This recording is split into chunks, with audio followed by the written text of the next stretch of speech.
If you're lost and alone, or you're sinking like a stone, carry on. May your path be the sound of your feet upon the ground. Carry on. Carry on, carry on. Good morning and welcome to our show, Let's Talk About It, a program about any and all aspects of mental health and wellness, including the tough stuff. You're listening at 95.3 WCHE. My co-hosts and I are public health educators, and we work with people in Chester County every day, hearing their stories, teaching about mental health, trauma, and suicide prevention. We know these topics aren't always easy to talk about, but through our conversations, we hope to change that. This program is supported by Chester County Departments of Health and Mental Health to inform and educate residents. It's not intended to be mental health advice or treatment. Good morning, everyone. I'm Brian McGinley, a Pennsylvania Certified School Counselor and Licensed Social Worker, and I'm joined in studio today by my co-host, Chelsea Kunkel. Hi, Brian. Well, hello, Chelsea. How are you? Good morning. I'm well. How are you? I'm good. Yeah. Good. Absolutely. As Brian had said, I am Chelsea Kunkel. I coordinate the Chester County ACEs, or Adverse Childhood Experiences Coalition. I'm also a contracted trauma specialist with the Chester County Health Department. And I'm excited to have you in studio today, Brian. It's just us, no guests. Yes, no guests today. Just us. But today we're going to be diving into a powerful and often overlooked topic, men's mental health.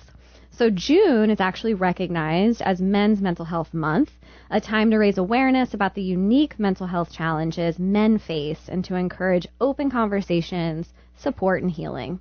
So I'm happy to be joined by you, Brian, because not only are you a man, correct, but you are also a licensed professional counselor of over 35 years experience. Right. So you've been doing this for a long time. I started when I was 5. Yes. Got it. Right. The math is mathing. So I just want to start with the basics to kind of open up our conversation, because I think often there is a lot of stigma that is associated around mental health, particularly with men. So why do you think that is? It's a good question. It's a really good question, like as I think a basis going forward for some of our discussion. And I think it's a complicated question. It's a complex question because it really is a multifaceted.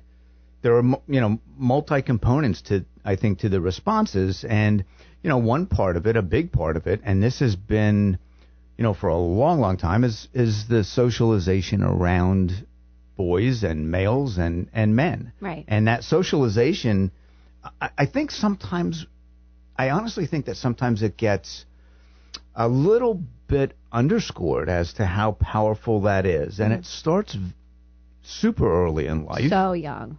Yeah, I remember ages ago reading an article about newborns, brand new babies who were held kind of like taken by nurses in the, and held. And when the nurses would hold the babies and kind of display them for the families through the glass, like back in the day, the nurses would hold the boys out away from them to show the family. And they would hold the girls close to them and kind of nestle them and hold them more closely and cuddle them more than the men or the boys. Exactly. Wow. Yeah. Social psychologists are always doing interesting studies like that. And there was another study that literally watched families at a park, right? And they went and they observed families and kids playing at a park and took data. And one of their things that they found was, so if a little boy fell, a parent from where they were sitting, which was further away from where the little boy was, would yell things like, "Get up, you're okay, brush it off, walk it off, you're fine." Yep. Or signal safe, like that's something like say you're safe. Good. Now get up. And parents of little girls would go over and pick them up and brush off their knees. Are you okay? Are you okay? Yeah. Coddle them a little bit more, right? Absolutely. Yes, absolutely. So, yeah. So. And I guess I just wonder, is it just generations upon generations where, we're just we have these kind of gender roles and that we're taught them at a very young age, obviously. Mm-hmm. And these are just generations of us doing this. Like, is that what you think this is? Oh, yes, absolutely. Yeah. It's generations, and I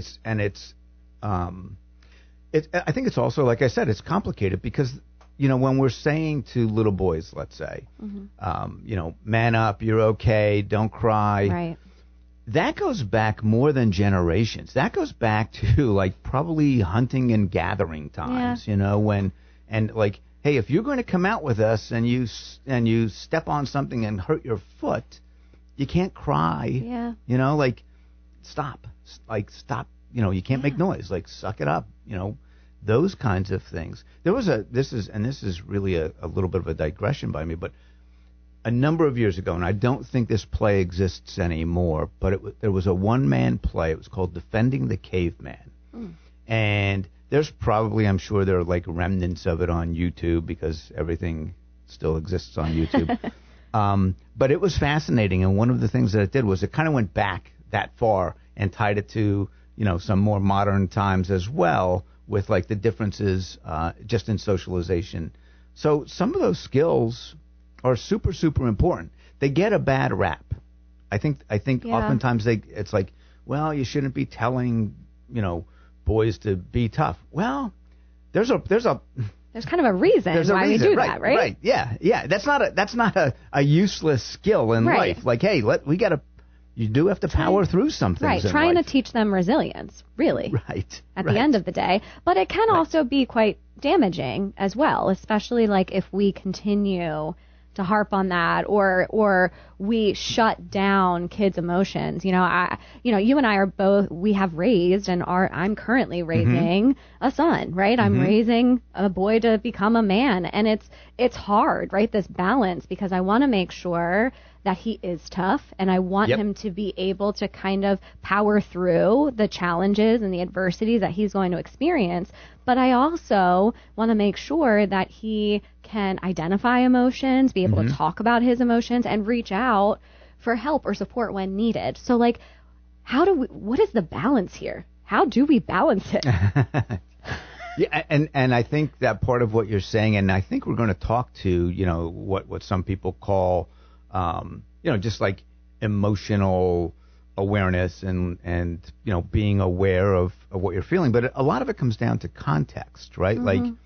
You might not want to express how you're feeling in some situations, and in other situations you really need to know how to express yourself in a healthy, positive kind of a way. So and speaking a little bit to that in terms of context, we think about the role that maybe our peers, our family, or even our workplaces play in either helping or even hindering men's mental health or wellness. So what does that kind of look like? Yeah, I think that they play a super important role. I mean, obviously people who are close to us play a super important role. And sometimes, like you're saying, how it can be a little bit more difficult for people that close to manage their own emotions in that context. Well, I think a workplace can play a very important role because we talk about normalizing, expression of the self, right?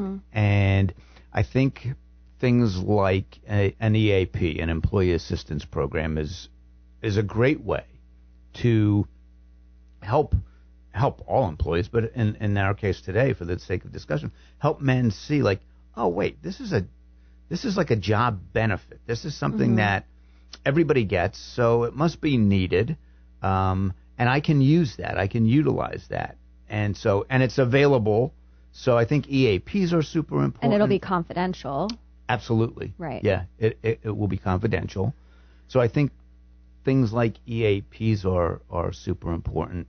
And we know, also professional development, and I'm not talking professional development in a mental health world. I'm talking professional development for companies and businesses.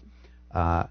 I had an opportunity about a year ago to talk with a company that had nothing to do at all with mental health, but they were working on their professional development program, and one of the things they noticed was that the men in the company didn't take advantage of the like burnout prevention and wellness activities that they offered and provided. And so that was a focus of our discussion. Like, hey, how does this happen? Right. Why do you think it is? For some of the same reasons that we're talking about today. So, yeah, I love the idea of EAPs. And really, when you get down to it, just some good old friends, encouraging and supporting, not insisting, unless it's an extreme situation, obviously. Right. But, just some good old friendships to take care of that kind of stuff. To help out. Yeah. Agreed. And I know there are a lot of differences between men and women and how we experience mental health challenges or, some of the mental health issues that we tend to face. So what are, from your experiences, what are those differences between men and women in terms of mental health issues, and how do they typically show up specifically in men? Specifically in men? Yeah. I think, X number of years ago, and I think we'll probably get to this on the other side, too, of the break, because it's a big question, right? So I think, things have changed over the years. Like, since I've been licensed and since I've been practicing and in the field, there's been a shift. I would have said, if you said to me, like, oh, what are the three bigger things that you saw 30 years ago with men, I would have said anger as a primary one, followed by depression, probably, because anger and depression are oftentimes looked at as different sides of the same clinical coin. Okay. That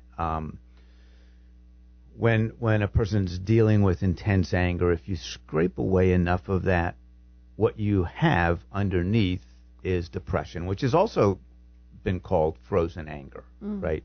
So I would have said anger as one of the big ones, depression, and then substance abuse, right? And substance abuse is a coverall. Like, when a person gets sober or clean, all kinds of things, all kinds of emotions start to show up. Right. Like, what comes out could be anything from when they were 4 years old to when they were 40 years old. So there's a lot of anger and depression that surfaces. Today, I think it is different. Today, I think those top three would be depression. So not that different, but maybe some reasons that are different, right? So I think depression would be in there. I think anxiety would be in there. And that's a lot. So why has that changed? Why do you think that's changed? Is it just like the pressure around providing, or that's just what comes to mind for me? Right. I don't know.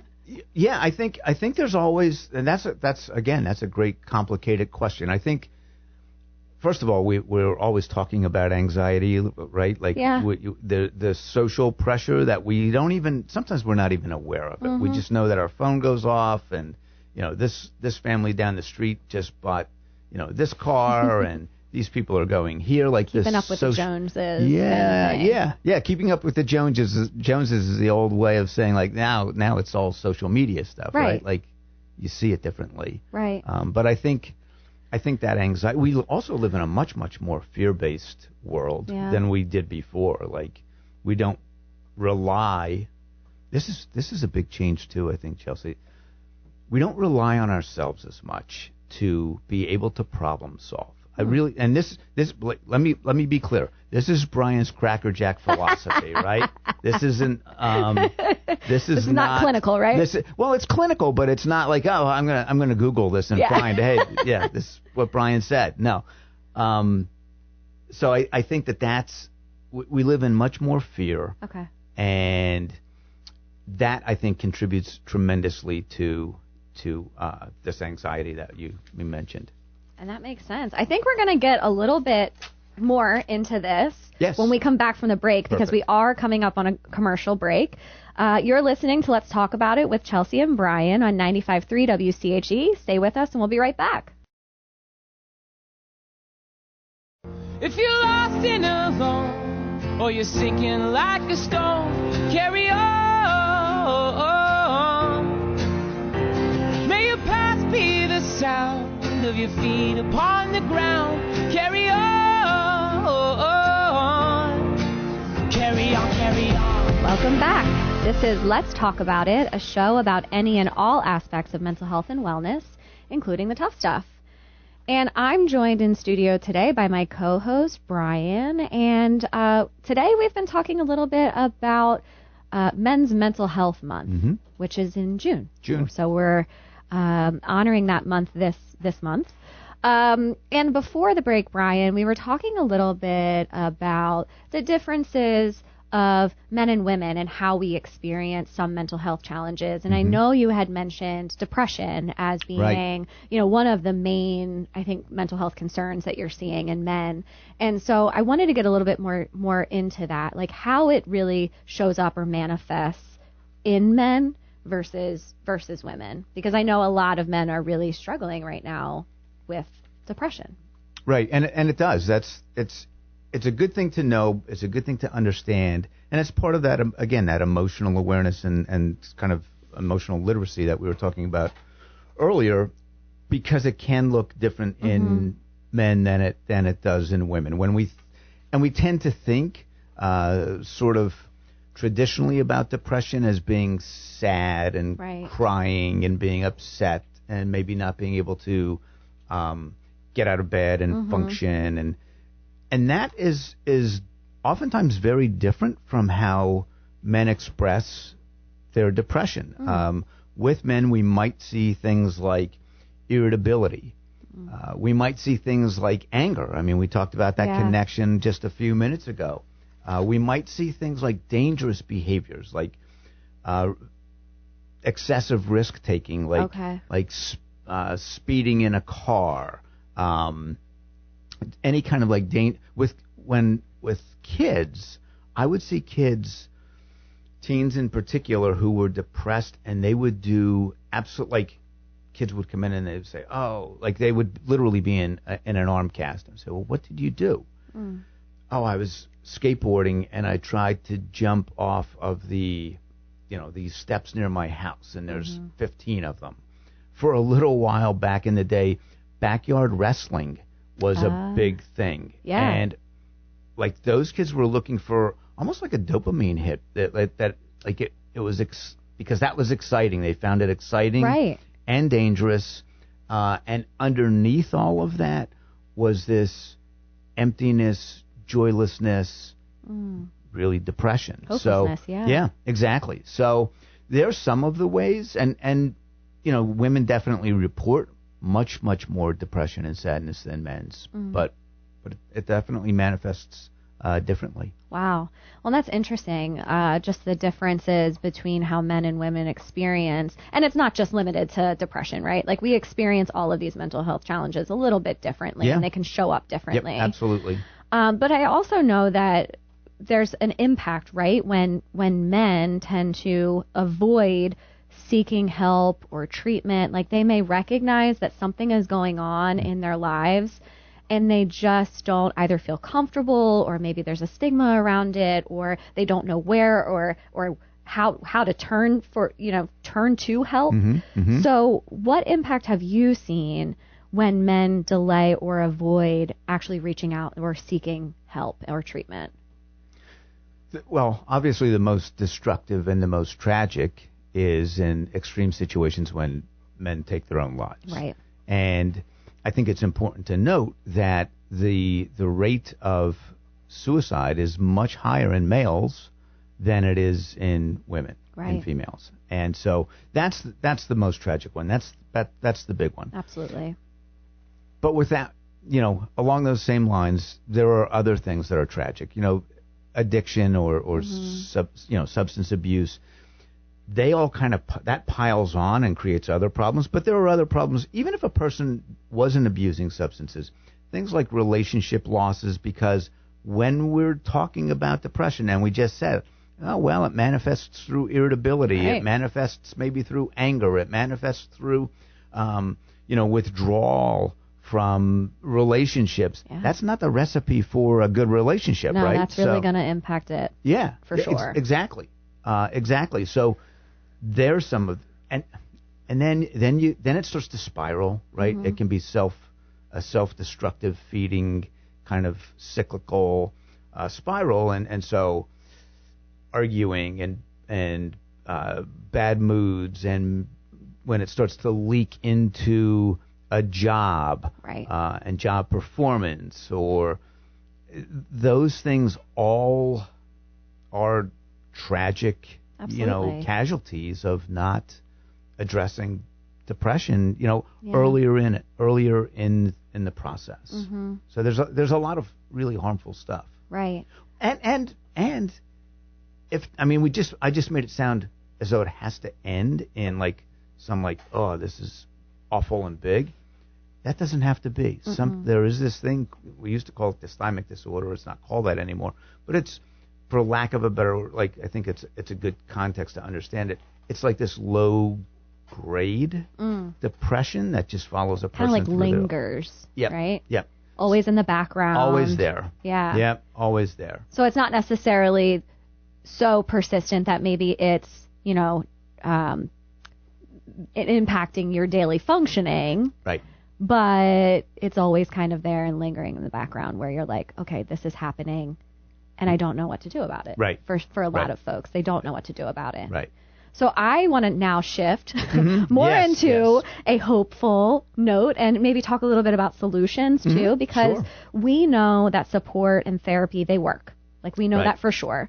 So, but it really only works when men feel very comfortable or safe enough to seek it out. So for a man who maybe has never talked about his feelings before, some of our listeners may be tuning in and they're just like, wow, I think I'm feeling that, or I can really relate to that, but I've never talked to anybody about my feelings. I've never reached out for help. I've never Right. done those things. Where does he even begin? Great question. I think a good starting point is, and it's a safe starting point because it's a private starting point. I think something as simple as going, and over the course of my career, I used to suggest, going into a bookstore and buying a book or finding some magazine articles. That we don't do that nearly as much No. anymore. So where do we go instead? We go to, Google. Right. And we look for websites and we read things on our phones, and Yep. that's what I would suggest. You can Google whatever you're concerned about, but there are some great men specific websites. There's a website. There's, like I said, there are a few of these. One is mantherapy.org. Made for men, right? Okay. Pretty self-explanatory. Exactly. Yep. And the other is headsupguys.org. So there are two Of websites. the big ones. Yeah, they're two of the big ones, and you can keep extrapolating information from them, and it comes it's not clinical. It comes with different Yeah. stories and stuff. It's good. I've checked out these websites before for some research, and honestly, I think they're so great. They use language that Yep. men would use to speak to one another. They have pictures on there that obviously men can relate to. There are, different analogies that I think men, it just is very geared towards men, and the language and I don't know, just very kind of very relatable, I think, yes. for men, especially talking about mental health and what that looks like. So would definitely recommend visiting some of those websites. Yeah, if they're you're not just, they're not intimidating at all. They're kind of no, fun. very easy. Yeah. Very Yeah. easy. And, I know that there's things like professional mental health treatment, right? Or traditional talk therapy, but there's other ways that you can also reach out for support if needed. So what are some of those other ways that people could reach out, or even some of those entry points to get this information or get that support and connection besides traditional therapy? Right, and that's a great point, because sometimes we get kind of lost in the, you have to go to see a therapist, and that's not true. I mean, I've spoken to 1,000 people, and I'm sure you have too, where they've said, "Oh, this is my therapy." Hiking is my therapy. Right. So finding what you like, and sometimes that just requires us like looking into our past. Like it doesn't have to be I'm going to create a new hobby. So anything as long as it's healthy, hiking a trail, like I said, just someplace where we can decompress and sort through whatever needs to be sorted through. Like, and when we think about that, sometimes that's by ourselves, and sometimes that's with others. So I guess as we go down the home stretch here, we're talking about some self-regulation and being able to take care of ourselves a little bit, and the R's, of regulation are kind of like what's repetitive, what's rhythmic, what's rewarding, and what's relational, because they're things that can calm our mind and just help men cope a little bit better. Yeah. Those are great points. And I know we're coming up towards the end of the show, Brian, but I wanted to ask you this question. I know you're retired now, although you're still doing a lot of contracted work in this field, in this space. But after decades in the field, all of your experience, what message do you most want men to hear this June? Oh, wow. Okay. I think it's a big one. Yep. Going down the stretch. I think I just want a message of hope and wellness and connectedness, not only to others, but to oneself. And like I said, this can come in lots of forms as long as it's healthy and works for that person. It might be talk therapy. It might be karate. Whatever kind of works. So I think that those aspects are things that I would hope people get. Awesome. Well, thank you so much for that information. I also just want to remind folks that everyone should be aware. We keep trying to talk about 988 as being such an incredible resource. So if you yourself maybe feel like you want to talk to somebody or need to talk to somebody about your mental health concerns or challenges that you're going through, please text or call 988. That can also be done, too, if you have someone in your life who you're concerned about. You can also call 988. It's an incredible resource. But, again, thank you so much. Sure, you're very Brian. welcome. Thank you. It was awesome. Such valuable information that you shared with us today. And, as always, thank you to our producer, Eric. Thank you all for tuning in to Let's Talk About It. Join us again next week at 11:30 a.m. on 95.3 WCHE. If you're lost and alone, or you're sinking like a stone, carry on. May your past be the sound of your feet upon the ground. Carry on.